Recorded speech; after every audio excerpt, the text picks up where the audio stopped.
right, so I haven't been on YouTube in forever. I am back. It's been a while, so there's been a lot that has happened on my natural hair journey since the last time I was on YouTube. I think the last time I left off, I was having some issues with my hair, and I was doing yarn braids and things like that, and experimenting with some what they do quite often now is crochet braids. But I was just doing like the loose hair. I wasn't doing like all the mamba twist and all those kind of stuff. But today I'm coming to talk about how I ended up locking after that. I had sister locks, and they were absolutely beautiful.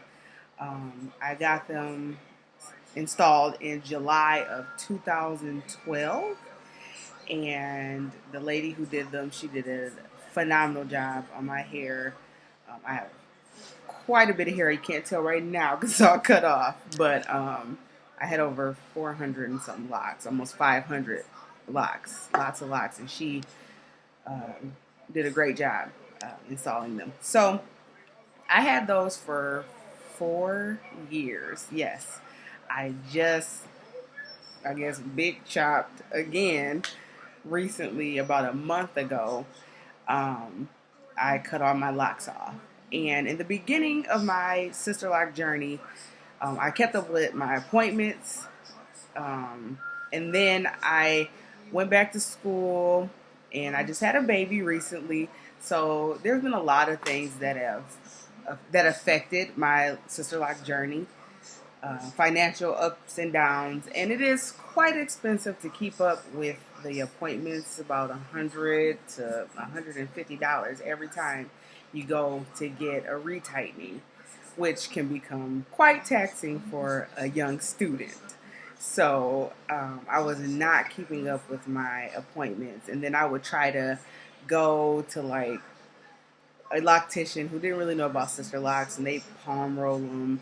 And then I went to another lady. She was interlocking, but I don't think she knew the same interlocking methods that the sister lock consultants use. So my locks ended up being really damaged. And I'm going to do a video about that. And I'll go more in depth about how damaged they were. They were literally irreparable. And it took me a long time to come to terms with the fact that I was going to have to cut them off. But then finally, like 3 o'clock in the morning, about a month ago, I woke my husband up and I'm like, hey, I'm cutting my hair. What do you think? And he's like, hey, whatever you need to do, do it. So I chopped all of my locks off. I'm still saving them. It's kind of weird. But it's just so weird for me to throw all my hair away. My hair was so long. And in the video that I'll do talking about the mistakes that I made along the way, I'll show pictures of my journey from start to the finish of my sister locks, and they had gotten really long. And they look good to other people, but I knew that they were not healthy. So this is where I am now. I have chopped all of my hair off. I did not know how I was gonna look. I was like, my head could be lumpy. And actually, it doesn't look so bad. This camera, I will be honest, does not do this justice because I love it. My hair looks good short. I can't even believe it. I always thought that I'd look really weird with short hair. But I've really learned to like this. And this time, on my natural hair journey, after this big chop, I'm going to grow my hair out, and I really want to grow my hair long this time. I really want to focus on keeping a tight regimen for my hair and not dabbling in all these different products. I've been natural since like 2005 or 6, and I had one of those like 3-drawer little plastic containers full of products. Absolutely ridiculous amounts of product. Like, I had to give so much stuff away once I got my locks because I had too much stuff. And I, would put this on there and then put that. It was just way too much stuff going on. I dyed my hair. I did one of those keratin blowout treatments. Just too much stuff going on. So I'm not going to be doing all that this time.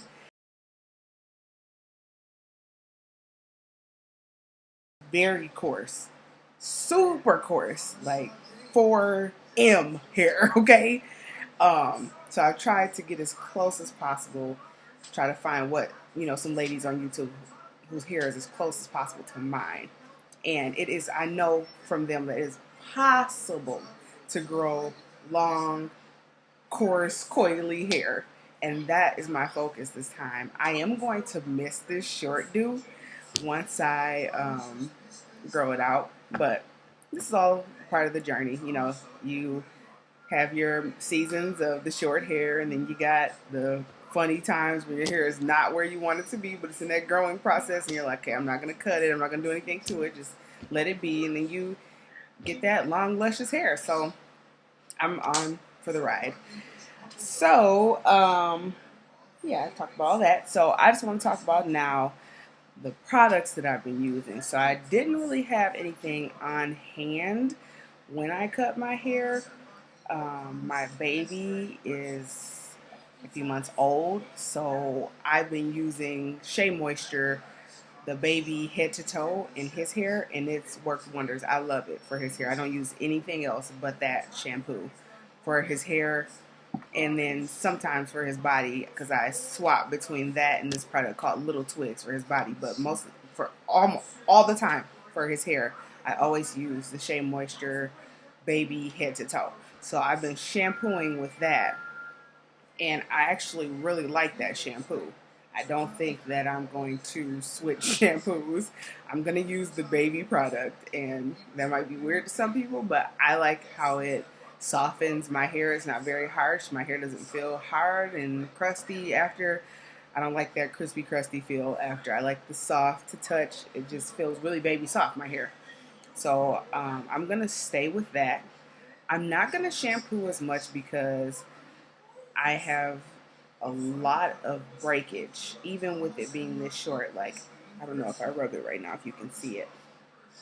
Okay, there's not as many hairs. You really can't see this in the camera. I'm sorry. But when I rub, some of you ladies might know what I'm talking about. When I rub my hair and I'm like rubbing product through it, little hairs like that are all over my hand. And so that's breakage. And that was one of the issues that I had before I got locks, was that I could not retain length. So I'm seeing some of the ladies on YouTube saying that shampooing too often can be an issue and can cause breakage. So I'm going to try this for maybe 3 months. I'm only going to shampoo twice a month, and then I'll co-wash every week. My hair, I did learn this before I got locks. My hair loves to be washed. And so I've narrowed it down to just washing once a week. So I'm going to be washing once a week with some type of conditioner. I do not have a conditioner that I really love yet. And then twice a month I'll wash with the Shea Moisture Baby shampoo. And then, like I said, I haven't found a conditioner that I like, but like I said, I didn't have any products on hand, so I've been using my son's Little Twig conditioner. This here, the Calming Lavender. I don't really care for it for my hair, but that's really all I have on hand right now. If you have any suggestions, please put it in the comment box, because I need a good conditioner that's going to strengthen my hair and keep it moisturized and all of that. One of my staples for everything, my face, my skin, my hair, I love coconut oil. And I really like this brand, this Nature's Way coconut oil, and it's the unrefined, extra virgin, organic kind. And I use this on my baby, and my whole household uses this coconut oil. So I do, after I wash with the baby shampoo, I usually put a couple squirts of that conditioner that I don't really care for in my hair, and then I put this in it afterward. And then normally what I would do is put castor oil, and I have this here, this brand right here. I've had this for quite some time, and it's called the Palma Christie castor oil. I do like this a whole lot. Some of the ladies on here use the black castor oil. My mother loves it too. I need to do more research on what the difference between this castor oil and that castor oil is, and if it really matters if I use this castor oil or that castor oil, because I have like quite a bit of this left in my bottle, and I'm going to use the rest because I like it, and I really want to just maybe sample the black castor oil before I like buy a whole bottle of it because it's kind of expensive. Um, because I don't want to like get all into that and then I don't like it. Like I said, I'm trying not to become a product junkie again. So yeah, I usually put that castor oil on after to seal the moisture in, and I use that almost every day because my hair sucks up everything. So every day it needs more moisture every day. Um, so yeah, so today though, well, a couple days ago, my sister-in-law and I went wig shopping. I will be using wigs. I used to be like, I'll never wear a wig. Mm-mm. But there are some really cute wigs. I've had a couple friends this year who I'm like, girl, you're so in, it's so cute. They're like, girl, this is a wig. And I'm like, what? And they told me what brands or whatever. So I found one beauty supply that has all kinds of wigs. I mean, some beautiful, the colors, the styles, the length. I love their wigs. So I'm going to be purchasing a few wigs. Um, I have subscribed to one of the ladies on YouTube who wears quite a few wigs, and she does this threading method before she puts her wigs on because wigs can be they're considered a protective style. So I'll be using that mostly. And once my hair grows out, I'll be doing that threading method just to keep my hair from breaking and shedding underneath the wigs. For now, if anyone has any suggestions, what I can do because my hair is, just it's short right now, so it's loose. If you have any suggestions on what I can do under my wigs at this point in my journey, please put them in the comment box. Thank you. And so I'm gonna be doing wigs, and then when it grows out, I'll probably start doing like twist outs and things like that. But it's still summertime right now, so not having too many problems with the wind chipping at my ends or anything like that right now. So I usually just wear my hair out.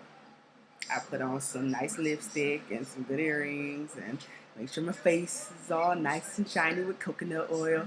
And it's been really cute. And then I found out that they have temporary hair color spray. So I do want to kind of experiment with that before the winter comes and I have to start wearing the wigs. So that they have like blue and purple and red, and I like colors, so I do want to experiment with that. But today I have some of this.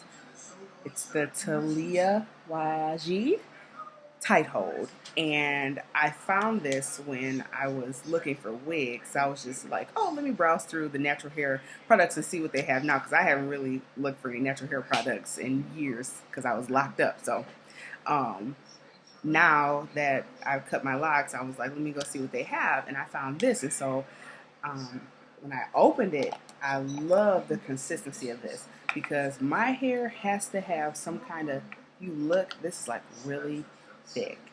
When I put it on my hand, it's like super thick.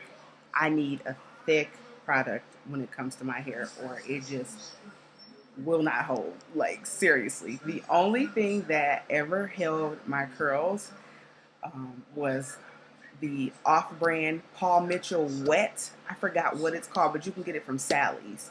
And it's an off-brand of the Paul Mitchell's Wet Gel. And that's the only thing that will hold my hair. Like Eco Styler, none of that stuff will hold my hair. What's the other one? Ampro, none of that. But this stuff, I was like, this might work. So yesterday, I put a little bit in the front, and I kind of, you know how they're doing the brush thingy now? I do not want to use that because I'm scared that it's going to just cause more breakage. So I just kind of rubbed some in my hand, just like gently went in circles, and my curls were like popping. I was like, hey. And so I'm gonna do this all over my head. I just washed my hair and uh, moisturized it, and I haven't put any castor oil on. I'm going to do that after I put the gel in. But I just wanted to come on at the end of this video and show you guys, like, you know, what the difference is. Because right now, my hair looks really frizzy and stuff like that. So if I take a little bit of this gel, I got like about that much, and just put it in here. I'm just like lightly going in circles. I don't want to agitate my hair too much. I can feel it curling up in my fingers already. And then, I don't know if you can see it, but these little curls will come in. Oh, this camera. I need to get another camera. You can kind of see it, but it's not very defined in this camera. The little curls that have formed from this gel. And like, I slept in it overnight, and the curls were still there when I got up in the morning. I was like, hey, Taliah, I like this stuff. So I'm going to be using this for the rest of the summer so that I can wear my hair out short because I like it. And then, like I said, I'll seal it in with castor oil, and then I'll just, you know, wear a bonnet at night and kind of mist my hair every day with water to keep it moisturized and not, you know, let it dry out. And like I said, I'm not going to be using too many combs and brushes and things like that to agitate my hair because, like I said, I'm already experiencing some breakage, so I don't want to use that. I saw that some people recommended just like maybe detangling every now and again, maybe every couple months, and then just finger detangle. So I'm going to be doing that, using my fingers a lot more to detangle my hair instead of the combs and brushes and things like that. So thanks for listening in. I am back. I hope that you guys will continue to take this journey with me and give me any suggestions or tips. Tips are welcome. So everybody have a good night, and I'll see you again in my next video. Peace.